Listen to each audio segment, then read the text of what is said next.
Okay, so we're just about to start our 2,000 point battle of Warhammer Fantasy using the 5th edition rules.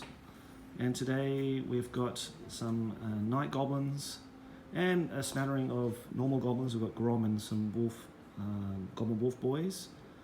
And against a undead army, which is the first time I think I'm actually playing undead. So Justin, would you like to run through what you've got here? Yeah, so this is a undead army of Sylvania. So we've got a center here of skeleton warriors, and then some recently recruited reinforcements, zombies and ghouls, and then on the flanks, two groups of skeletal horsemen, and then some bat swarms as well. Bat swarms, okay, yeah, cool. Okay, all right. So yeah, very, very interested to see how they play. And versing them is some chariots. We've got a goblin chariot here. No characters in here. Is like just 4 crewmen, the side wheels. We've got goblin wolf riders. Nothing special about them. It's got shields and spears. We've got Grom on his chariot. And that's actually not Niblet. That's just a bit of decoration. Niblet's not actually on the chariot today. And a giant. I've got a 3rd level shaman. Night Goblin shaman. I've got a unit of 40 night goblins with Skarsnik leading them with the battle standard, big boss and a boss. I've got 3 stone trolls and another chariot down here. Okay, so basically, the reason why the goblins are here in Sylvania are, Justin, please fill us in. Well, it is early days when Vlad von Karsai, who's leading the Sylvanian army, he just took over the throne of Sylvania. Basically, there's a lot of chaos and things are quite unsettled. And then into this void, the goblins, Skarsnik rather, senses an opportunity to raid and pillage and do some mischief. So they've invaded Sylvania, and Vlad and his army is now getting ready to face them, and this is the first time he's testing out undead troops as opposed to using just peasants and militia. So it'll be really interesting to see how the undead troops, the skeletons and the zombies and the ghouls perform against the goblins. Okay, well, it sounds very interesting indeed. Like I said, this is the first time I'm playing undead. Now this is using the 4th edition army book. Using against the 4th edition Orc and Goblin book. So yeah, it'd be really cool to see how their magic works. Justin could choose his spells. Well, we have to actually do that yet. We haven't done that yet, I don't think, and I've got to draw my spells yet. And then we'll dice off to see whose turn it is first, and then we'll go from there. Okay, so just play through the Orc and Goblin's first turn. So the Night Goblins, they rolled a 1 on their squabble, for their animosity, and then they squabbled. I rolled a 3. The Wolf Riders are fine. All the other units don't suffer from animosity. The Trolls passed their stupidity test, so that was fine. So I just decided to move up the chariots up there 9 inches, and I just wheeled and marched up my Wolf Riders, and the Giant just moved up 6. I thought I'd just take it easy and see how things pan out with the undead in their turn. We rolled a Winter Magic. I rolled a 9. And I managed to successfully cast 1 spell, which was like within 36 inches, which was the Wa spell, which is a power 3. And then Justin had to roll 1 dice for his Necromancer, which he passed. He rolled a 3, I think, which equaled his level. But the Necromancer, unfortunately, he rolled over, and he suffered a wound. The vampire suffered a wound. Yes, yeah, he suffered a wound. So the general suffered a wound. He's down to 3. Yeah, the only person I thought I would never put a wound on this early in the game. So, so then the other units within 36 inches of this 2nd level Night Goblin, which is pretty much everything, those and the chariots and the Wolf Riders get a +1 to the weapons skill and can re-roll any leadership tests until my next magic phase. So that's pretty cool. Okay, and then that's it. So we'll leave it now and we'll go over to Justin. All right, Vampires turn 1. Basically, the Horde shambled forward a little bit. I moved my zombies and the skeleton forward. Ghouls move forward a little bit. Bats move forward. No shooting, and then on the magic phase, the necromancer tried to cast Raise the Dead, but unfortunately, the spell was destroyed. Not only dispelled, but destroyed by a scroll. So, no reinforcements for now. Okay, well, yeah, I think the goblins just got lucky. I thought I'd just take a chance, and it worked. So, because I know that the necromancers can, if I were to dispel it, he could just, if he had enough power, he could just cast it again and again and again. So, it's just one of those things. I thought, okay, well, I don't want 2d6 skeletons popping up every turn. That could be really bad for me. Yeah. Especially with that fear. Yeah, you're going to outnumber my units and potentially destroy them in the first round. That's the idea, to gradually overwhelm Yeah. units, but we'll see. Yeah. That hasn't played out yet. Yeah, we'll see how we go. Okay, we'll go now to the Orc Goblin's second turn. Okay, so we just finished my second turn. So, as you can see, I've moved up the guys. No animosity failures this time, so everyone's free to move. I did charge the chariot into the ghouls, and they got off.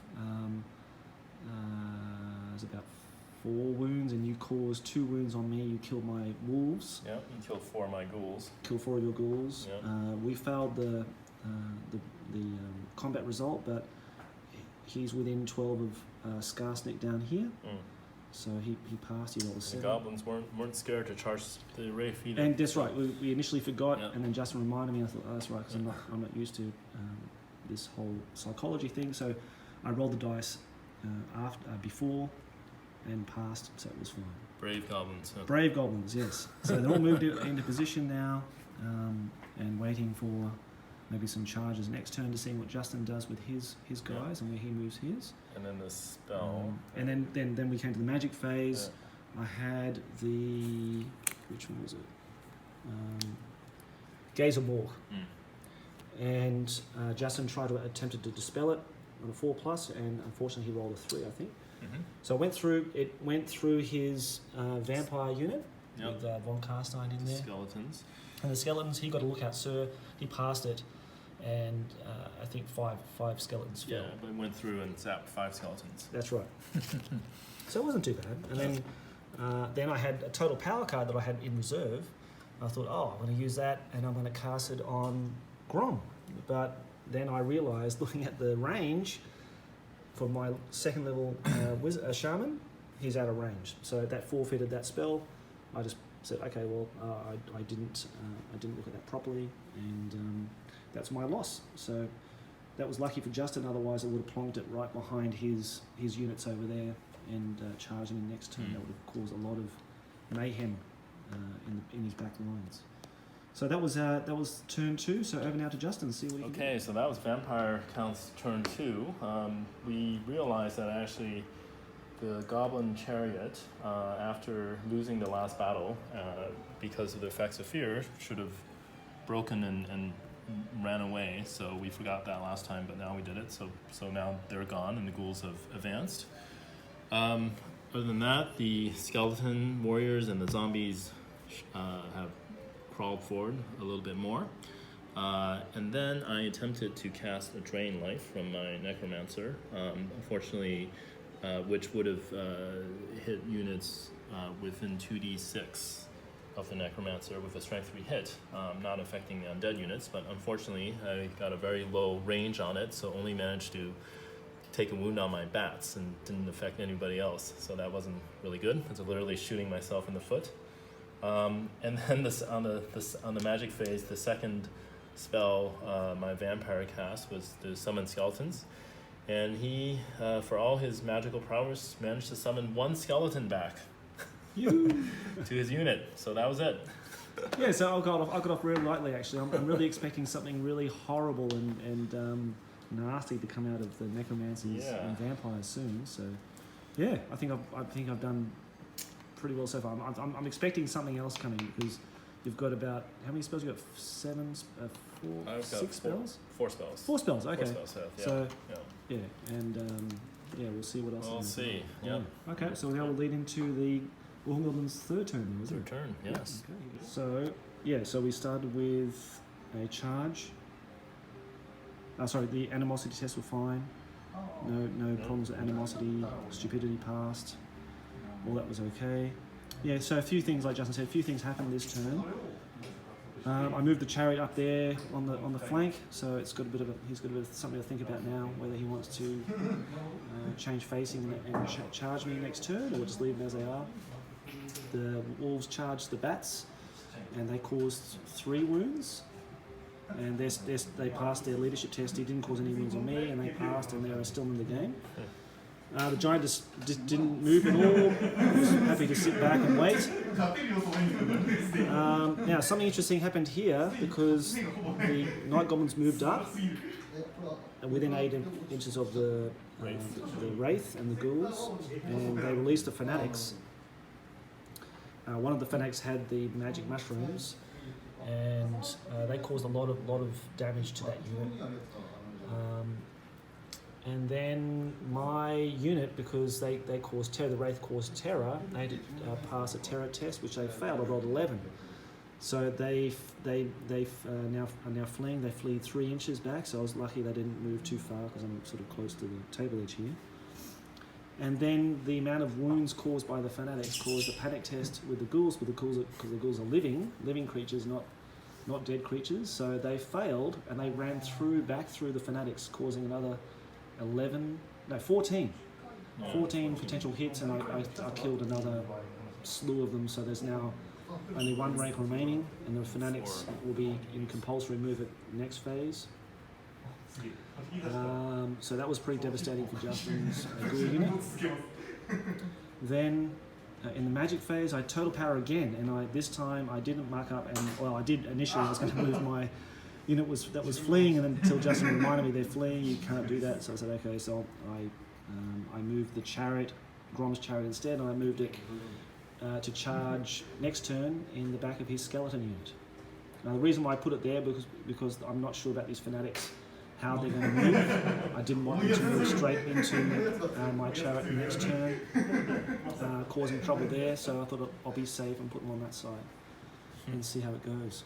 But overall it was a pretty fulfilling Orc and Goblin turn, really. So, not bad, yeah. So it's over to Justin for his turn 3. Turn three. Okay. That's right. Yeah. Okay, so we're just amending something that happened in the previous turn, which I wasn't aware of until Justin told me about it. Is that when he rolled for his leadership to flee from the panic test, he was using the ghoul's leadership, not the general's leadership.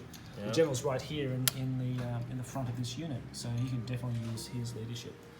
So we're taking back all the ghouls now, and they didn't run through the fanatic unit before. So that changes a lot now, and then I think Justin will be a lot happier to see a lot more ghouls coming back. A few more ghouls coming back. Not running away. So. Yeah. But he still had the fanatics to contend with. They're still there, and they may just. If he moves, he can move them straight out of the way, and that way he's cleared. He could potentially charge something too now, which is probably what he's going to do, I'd say. That way he's out of threat from the fanatics. So yeah, I thought I'd just amend that and clear it up so people know what's going on. So yeah, we talked about that, and we addressed that, and then you wanted to charge. So you take it away, Justin. What you did? Yeah.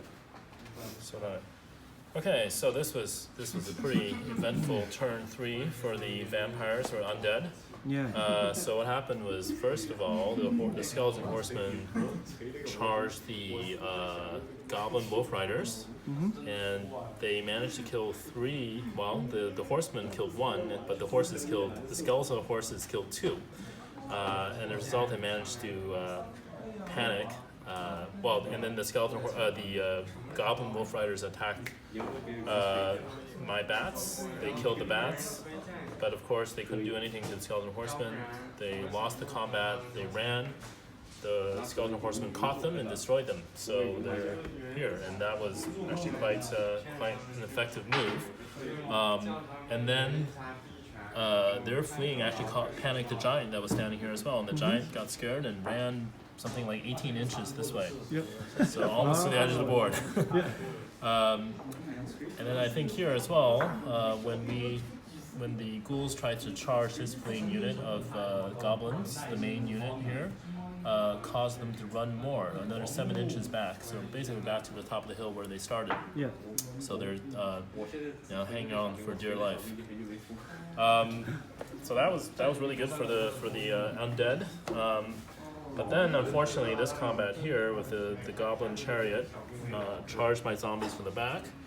He challenged my necromancer. I turned the challenge down, which in hindsight I think was a bit of a mistake. But the chariot basically chewed up a whole bunch of zombies, something like 15 zombies or something like that.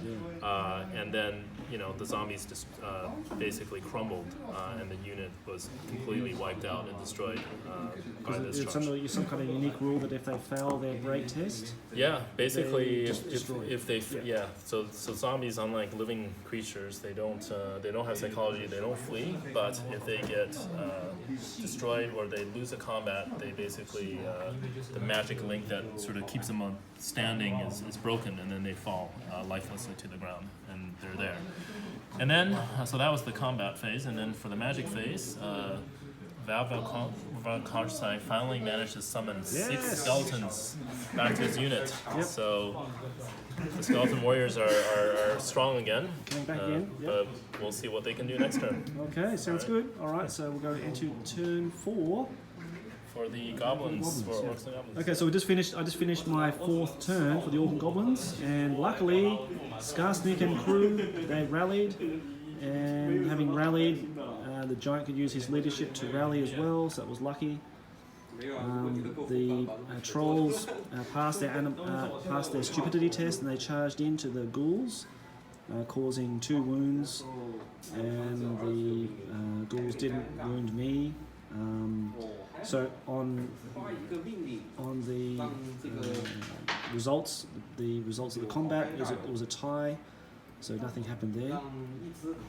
Fanatics, one wrapped his chain around his neck, rolled double 1 and died, and the other 2 were sort of gone in that direction over there. So lucky for Justin, they haven't gone back into his own units. I just moved up my chariot there to the flank, and I moved another chariot on the other side there.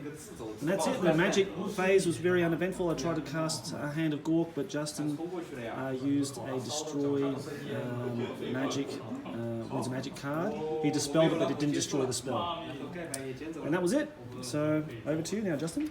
All right, so that was undead turn 4. Kind of mixed.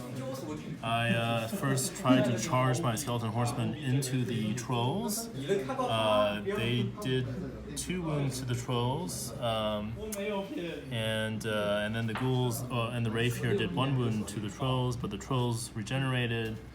And they swung back and then killed 2 of my horsemen, and then the rest crumbled after they lost the combat. So it didn't really, the charge didn't really do much. The other thing I did was I moved, basically wheeled the other horseman unit around, so they're down that position. And then I managed to summon skeletons with total power, and summoned 6 skeletons to the main unit. So it seems like everything is all the eggs are now in one basket here. So we'll see what happens next. Yeah. At least you got like 2 successful D6 rolls of 6. Yeah. So added 12 skeletons. 12 new skeletons. Yeah. They're going to be surrounded soon. So we'll see what happens. Yeah. Now we're going to go to turn 5. Next turn, turn 5. Okay, we'll see what happens. So that was my turn 5, wasn't it? My turn 5. So it's a pretty big turn again, I guess. We had the chariot come in. We initially had a challenge, but I realised later, having read the rules, that I couldn't issue a challenge to the vampire von Keistan because he wasn't in base contact with me when in that flank. So we just did it against the unit. He lost something like 10 skeletons in that initial charge, but passed his break test, so he was fine. The trolls, just sort of smacked a few calls around. They did nothing back to the trolls. They passed their break test, so they were fine. Just moved the giant in position here. I think I'm going to charge the cavalry next turn. The fanatics, one moved back, one moved up over there. The chariot I didn't bother moving. I don't think it's that important anymore. Two wizards are still here, one on the hill, one on the side of the hill.